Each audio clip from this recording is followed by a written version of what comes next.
முன்னாடி நக்கவா? புரியல. முன்னாடி நோக்கு. அது நீ பண்ணு, என்ன ஏன் பண்ண சொல்ற? எனக்கு எப்பவுமே பண்றதுன்னா கையடிப்பியா? சுய இன்பம்னா நீங்க சொன்னீங்களே, இப்போ நீங்க சொன்னீங்களே, சொன்னீங்கல்ல சொன்னீங்க. சரி, இது எங்க போய் வந்த? இது எங்க நானே எழுதுனேன். அதுவும் அப்படிதான். தெரியல என்ன பார்த்தா உனக்கு ஃபர்ஸ்டே ஒரு கேள்வி கேக்குறேன்ல, தூக்கி தாங்க மாட்டாங்க, தூக்கி வேணா பாப்பாங்க அப்படின்றியா? தூக்கி எல்லாம் பாக்க மாட்டாங்க. தூக்கி குழியில வேணா போடுவாங்க. எந்த குழியில? 6 அடி குழி. சரி, இத்தனை நாள் கவிதை எழுதி சுத்திட்டு இருந்தேன். கவிதை எழுதி கவிதை எழுதி பொய் சொல்லி சுத்திட்டு இருந்தேன். ஃபர்ஸ்ட் சொன்னீங்களே கவிதை எழுதி சுத்திட்டு இருந்தேன்.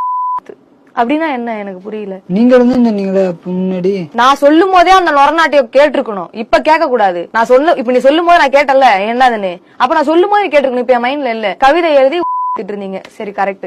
என்ன அடுத்தவன் கவிதை என் கவிதை என் கவிதைன்னு நான் சொல்லி. அப்ப ஒத்துக்குற அடுத்தவன் கவிதையே நீ அப்பனாது யாருக்கு? உனக்கு.